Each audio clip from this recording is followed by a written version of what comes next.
ತುಂಬ ಖುಷಿಯಾಗಿದ್ದಾಗ ಆ ಖುಷಿಗೆ ಕೂಡ ನಾವು ಒಂದು ಸ್ವಲ್ಪ ಜಾಸ್ತಿ ತಿಂತೀವಿ ಅಲ್ವಾ?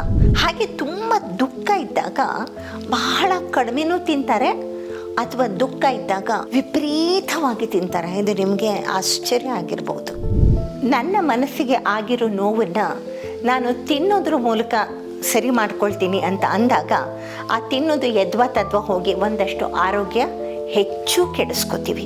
ಮಾನಸಿಕ ಕ್ಷೋಭೆ ಜೊತೆಗೆ ದೇಹವನ್ನು ಕೂಡ ನಾವು ಅನಾರೋಗ್ಯಕ್ಕೆ ಕರ್ಕೊಂಡು ಹೋಗ್ತೀವಿ. ಹಾಗಿದ್ರೆ ಈ ತರಹದ ಭಾವನೆಗಳನ್ನ ನಾವು ಹೇಗೆ ನಿರ್ದೇಶಿಸಬೇಕು, ಯಾವ ರೀತಿ ತಡ್ಕೊಳ್ಬೇಕು, ಊಟವನ್ನು ಮಾಡೋದು ಬಿಟ್ಟು ನನ್ನ ಆಗ್ತಿರೋ ಈ ನೋವನ್ನು ಹೇಗೆ ಸಹಿಸಬೇಕು ಅಂತ ಅನ್ನೋದನ್ನು ನಾವು ಮೊದಲು ಅರ್ಥ ಮಾಡ್ಕೋಬೇಕು. ನಾವು ಊಟ ಮಾಡ್ತೀವಲ್ವ, ನಾವು ಎಷ್ಟು ತಿನ್ನಬೇಕು, ನಾವೆಷ್ಟು ತಿನ್ನಬಾರ್ದು ಅಂತ ಅನ್ನೋದನ್ನು ನಮ್ಮ ಆ ಕ್ಷಣದ ಭಾವನೆಗಳಿರುತ್ತಲ್ಲ, ಅಂದರೆ ಮೂಡ್ ಅಂತ ಹೇಳ್ತೀವಿ ನೋಡಿ, ಅದು ನಿಯಂತ್ರಿಸುತ್ತೆ. ತುಂಬ ಖುಷಿಯಾಗಿದ್ದಾಗ ಆ ಖುಷಿಗೆ ಕೂಡ ನಾವು ಒಂದು ಸ್ವಲ್ಪ ಜಾಸ್ತಿ ತಿಂತೀವಿ ಅಲ್ವಾ?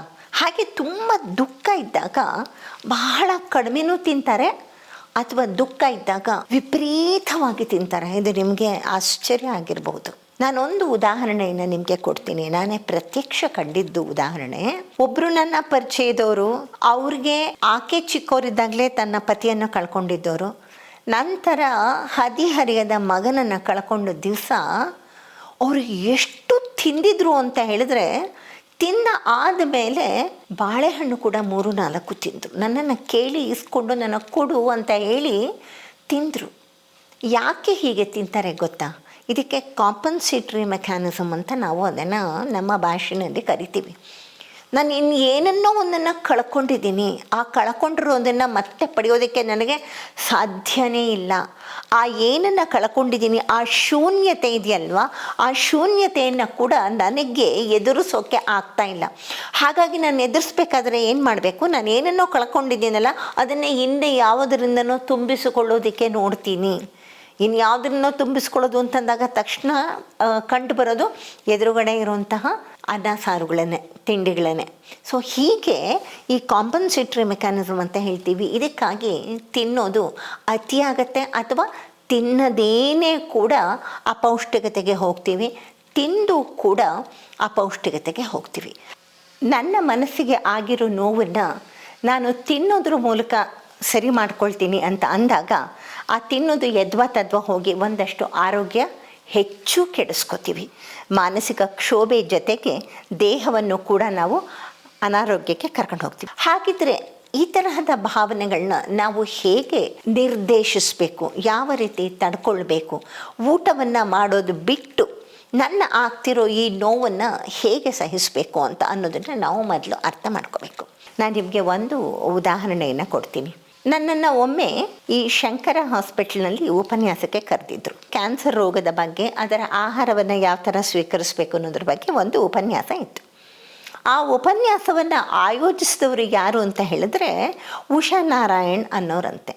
ಆಕೆ ತಮ್ಮ ಜೀವನದಲ್ಲಿ ಅವರ ಪತಿಯನ್ನು ಈ ಕ್ಯಾನ್ಸರ್ ಮೂಲಕನೇ ಕಳ್ಕೊಂಡಿದ್ರು.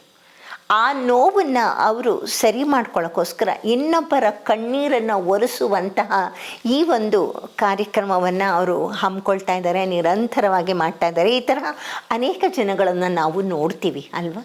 ಹಾಗೆ ಆಹಾರವನ್ನು ನಾವು ಈ ಕಾಂಪನ್ಸೇಟ್ರಿ ಮೆಕ್ಯಾನಿಸಮ್ ಒಳಗೆ ತೆಗೆದುಕೊಂಡು ಬರದೆ ಬೇರೆ ಇನ್ನೊಂದು ಸಮಾಜಕ್ಕೆ ಒಳ್ಳೆಯದಾಗುವಂತಹ ಒಂದು ಕಾರ್ಯಕ್ರಮಗಳನ್ನ ನಾವು ತಗೊಂಡಾಗ ಖಂಡಿತವಾಗ್ಲೂ ಒಳ್ಳೆಯದು. ಈ ಕಾಂಪನ್ಸೇಟ್ರಿ ಮೆಕ್ಯಾನಿಸಮಲ್ಲಿ ಯೂಶ್ವಲಿ ನಾವು ಏನು ನೋಡ್ತೀವಿ ಅಂತ ಹೇಳಿದ್ರೆ, ಹೆಚ್ಚು ಕೊಬ್ಬಿನ ಆಹಾರವನ್ನು ಸ್ವೀಕರಿಸೋದು ಕಾಣಿಸುತ್ತೆ.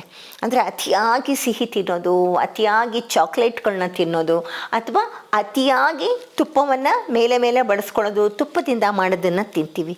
ಹೀಗೆ ಮಾಡೋದ್ರಿಂದ ಏನಾಗುತ್ತೆ ಅಂತ ಹೇಳಿದ್ರೆ, ದೇಹದಲ್ಲಿ ಟ್ರೈಗ್ಲಿಸರೈಡ್ಸ್ ಮತ್ತು ಕೊಬ್ಬಿನ ಅಂಶ, ಕೊಲೆಸ್ಟ್ರಾಲ್ನ ಅಂಶ ಅತಿಯಾಗಿ ಹೃದ್ರೋಗ ಬರುತ್ತೆ, ಒಬೇಸಿಟಿ ಬರುತ್ತೆ. ಒಬೇಸಿಟಿಯಿಂದ ಕಡಿಮೆ ಅಂತ ಅಂದರೆ 20-25 ತರಹದ ಕಾಯಿಲೆಗಳು ಕಾಣಿಸ್ಕೊಳ್ಳುತ್ತೆ. ಹಾಗಾಗಿ ಇದನ್ನು ನೆನಪಿಟ್ಕೊಳ್ಳಿ. ತುಂಬ ದುಃಖ ಆಗಿದ್ದಾಗ ಅತಿಯಾಗಿ ತಿನ್ನೋದು, ಇನ್ನೇನೋ ಒಂದು ಚಾಕ್ಲೇಟ್ಗಳನ್ನ ತಿನ್ನೋದು ಮಾಡಿ ದುಃಖವನ್ನು ಕಳ್ಕೊಳ್ಳೋಕ್ಕೆ ನೋಡಬೇಡಿ. ತುಂಬ ದುಃಖ ಇದ್ದಾಗ ಇನ್ನೊಬ್ಬರ ಕಣ್ಣೀರನ್ನು ಒರೆಸೋದ್ರಿಂದ ಕೂಡ ನಮ್ಮ ದುಃಖ ಶಮನ ಆಗುತ್ತೆ. ಈ ತರಹದ ಕಾರ್ಯಗಳನ್ನ ಇಟ್ಕೊಂಡು ನಾವು ಊಟ ಮಾಡೋದ್ರ ಬಗ್ಗೆ ಗಮನ ಹರಿಸೋಣ. ನಮಸ್ಕಾರ.